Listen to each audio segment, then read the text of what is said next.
जय सीताराम। नमस्कार दर्शक बंधु, मु पद्मनाभ आपण मानकु आष्टोटी ओडिया राशिफल कार्यक्रम को स्वागत करुच्ची।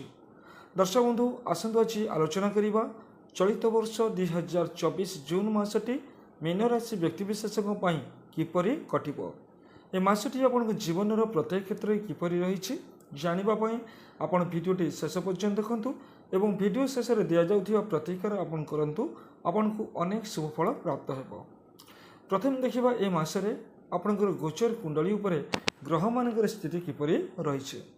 दर्शक बंधु मासर आरंभ शेष पर्यंत आपणकर जन्म राशि रे राहु गोचर करुछंती। आपणकर द्वितीय स्थान रे मंगल गोचर करुछंती। आपणकर तृतीय स्थान रे रवि बुध बृहस्पति एवं शुक्र गोचर करुछंती। जून मास 12 तारिख रे शुक्र आपणकर चतुर्थ स्थान रे गोचर करिवे। जून मास 14 तारिख रे बुध आपणकर चतुर्थ स्थान गोचर करेंगे एवं जून मास 15 तारिख में रवि आपणकर चतुर्थ स्थान गोचर करेंगे। एवं दर्शक बंधु आपणकर सप्तम स्थान में मासर आरंभ शेष पर्यंत केतु गोचर करुछंती। आपणकर द्वादश स्थान में मासर आरंभ शेष पर्यंत शनिदेव गोचर करुछंती। यह होछि आपण पई चलित वर्ष 2024 जून मासरे आपणकर गोचर कुंडली उपरे ग्रह मानकर स्थिति। तेबे एई ग्रह मानकर स्थिति को नहीं एबे विस्तृत भाव में आलोचना करिबा मासटी आपण पई किपरि कटिबो। दर्शक बंधु वर्तमान सुधा आपण शनि 7.5 आपण जीवन में चली।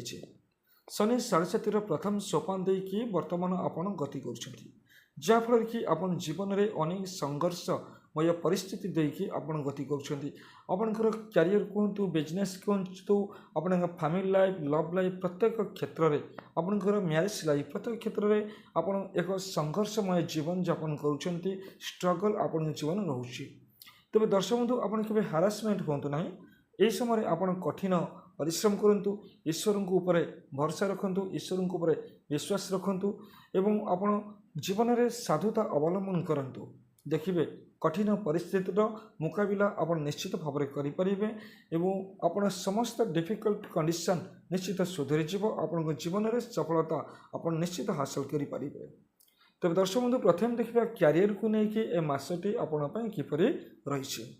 दर्शक बंधु आपणकर कर्माधिपति बृहस्पति तृतीय स्थान में गोचर करुछंती एवं तृतीय स्थान में रवि गोचर करुछंती, बुध गोचर करुछंती, शुक्र मध्य गोचर करुछंती। रवि आपणकर तृतीय स्थान में आपण पई शुभ फल निश्चित प्रदान करुछंती। तेणु एई मासरे आपणकर कर्म क्षेत्र में आपण पई किछि चेंज आसीबार संभावना अछि, किछि पॉजिटिव रिजल्ट आपनको मिलिबार संभावना रही। आपन मन में उत्साह आग्रह आसीबो, आपण समस्त कार्य सहज करेंगे। ए समय आपन को अन्य मान सहयोग निश्चित भाव में आपन को मिल जाव। आपणकर जो समस्या बा किसी जहाँ चलता से मासरे निश्चित सर्ट आउट हो। दर्शक बंधु मासर मध्य भागर पर आपणकर रवि बुध एवं शुक्र आपणकर कर्मस्थान को जेहेतु देखुं कर्म क्षेत्र में आप निश्चित उन्नति करेंगे। कर्म क्षेत्र में आय रोजगार वृद्धि हबार जोग आपण रही। कर्म क्षेत्र में समस्त कार्य आपण सहजरे हम आपणकर समस्त सहयोग आपण को प्राप्त हो। दर्शक बंधु एबे देखिबा ए मासटी आपणकर वाणिज्य व्यवसाय को लेकिन किपरि आपण पई कटिबो। आपणकर सप्तम स्थान में केतु बसिचंती, सप्तम स्थान को बृहस्पति देखुचंती एवं सप्तम स्थान को राहु मध्य देखुचंती। तेणु दर्शक बंधु आपणकर वाणिज्य व्यवसाय ए मासरे मध्यम धरणर रहिबार संभावना यथेष्ट रही। तेणु आपण अल्प अल्प मात्रा रे अर्थ विनियोग करी आपणकर वाणिज्य व्यवसाय ए मासरे चलाइबा पई आपण चेष्टा करंतु एवं आपण साधुता अवलंबन करंतु एवं कठिन परिश्रम मध्य आपण करबाकू पड़िबो। आपण परिश्रम निश्चित भाव में करंतु, आपण किछिरा मात्रा रे परिवर्तन निश्चित भाव में आपण लाइफ रे आसीबो। दर्शक बंधु व्यवसाय क्षेत्र में आपण केबे हारासमेंट होंतु नहीं। धीरे धीरे आपणकर परिस्थिति सुधरिबार संभावना यथेष्ट भाव रही। मासर मध्य भाग पर आपणकर वाणिज्य व्यवसाय रे किछि उन्नति मध्य आसीबार संभावना यथेष्ट भाव में आपण पई रही। दर्शक बंधु एबे देखिबा ए मासरे आपणकर आर्थिक स्थिति आपणक पई किपरि रही। दर्शक बंधु आपणकर द्वितीय भावर स्वामी मंगल ए मासर आरंभ मासर शेष पर्यंत आपणकर द्वितीय स्थान में गोचर करुछंती, आपणकर धन स्थान में गोचर करुछंती। तो दर्शक बंधु ଆପଣଙ୍କୁ ଧନ ଆଗମନ ଯୋଗ ଆପଣ ପାଇଁ ରହିଛି। ଯେହେତୁ ମଙ୍ଗଳ ନିଜ ସ୍ଥାନରେ ଗୋଚର କରିଛନ୍ତି, ଆପଣଙ୍କୁ ଏ ମାସରେ ଧନ ଅର୍ଥ ଏସବୁ ପ୍ରାପ୍ତର ଯୋଗ ଆପଣଙ୍କ ପାଇଁ ରହିଛି। ଆପଣ ଚେଷ୍ଟା କରନ୍ତୁ, ନିଶ୍ଚିତ ଭାବରେ ଆପଣଙ୍କୁ ଅର୍ଥ ପ୍ରାପ୍ତି ହୋଇପାରିବ। ଏବେ ଦେଖିବା ଆପଣଙ୍କର ପାରିବାରିକ ଜୀବନ ଏ ମାସରେ ଆପଣଙ୍କ ପାଇଁ କିପରି ରହିଛି। ଦର୍ଶକ ବନ୍ଧୁ, ଆପଣଙ୍କର ପାରିବାରିକ ଜୀବନ ଏ ମାସରେ କିଛି ପରିବର୍ତ୍ତନ ଆସିବାର ସମ୍ଭାବନା ରହିଛି। ମାସର ମଧ୍ୟଭାଗରୁ ଆପଣଙ୍କ ପରିବାରରେ ନିଶ୍ଚିତ ବହୁତ କିଛି ଭଲ ରହିବ।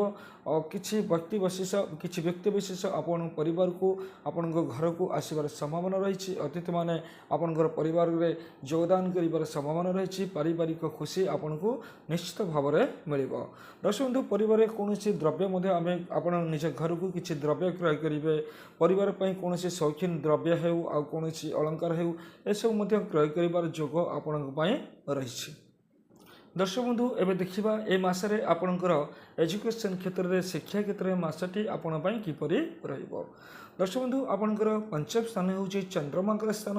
ଯେଉଁ ଚନ୍ଦ୍ରମାଙ୍କର ସ୍ଥାନକୁ ରାହୁଙ୍କର ଦୃଷ୍ଟି ରହିଛି, ମଙ୍ଗଳଙ୍କର ମଧ୍ୟ ଦୃଷ୍ଟି ରହିଛି ଏବଂ ଆପଣଙ୍କର ତୃତୀୟ ସ୍ଥାନରେ ଏବଂ ମାସର ମଧ୍ୟଭାଗରୁ ଆପଣଙ୍କର ଚତୁର୍ଥ ସ୍ଥାନରେ ବୁଧାଦିତ୍ୟ ଯୋଗର ନିର୍ମାଣ ହେଉଛି, ଯାହାଫଳରେ କି ଆପଣଙ୍କର ଏଜୁକେସନ୍ କ୍ଷେତ୍ରରେ ଆପଣ ପାଇଁ ଶୁଭ ଫଳ ରହିଛି ଏବଂ କିଛି ସାମାନ୍ୟ ସମସ୍ୟା ଆସିବାର ମଧ୍ୟ ସମ୍ଭାବନା ଯଥେଷ୍ଟ ଭାବରେ ରହିଛି।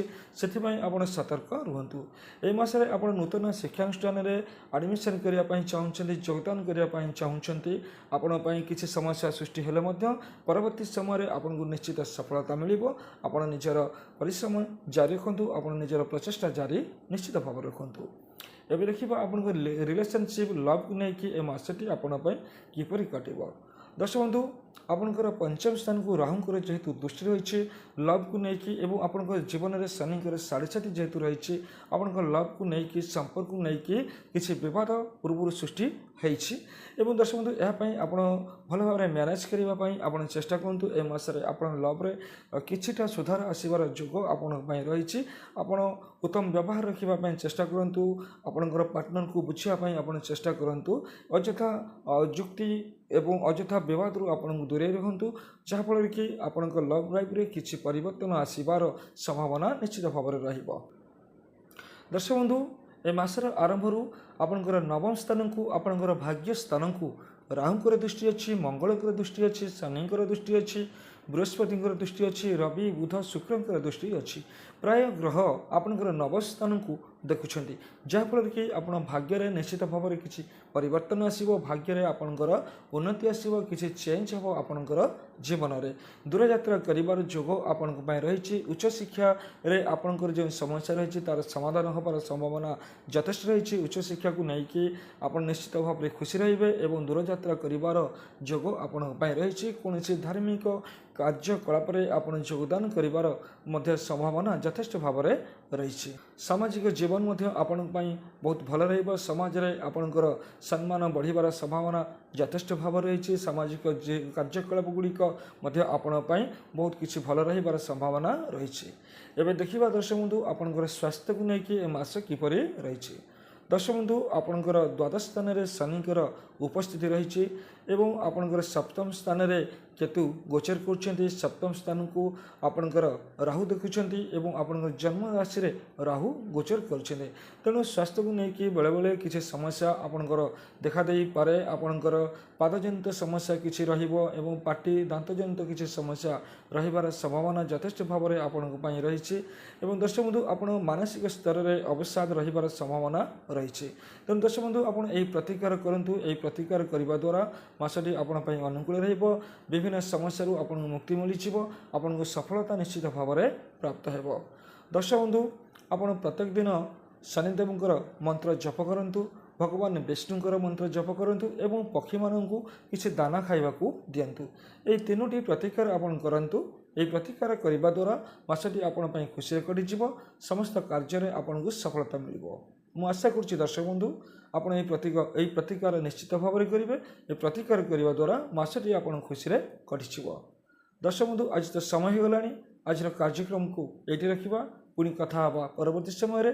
ଜୟ ଜଗନ୍ନାଥ, ନମସ୍କାର।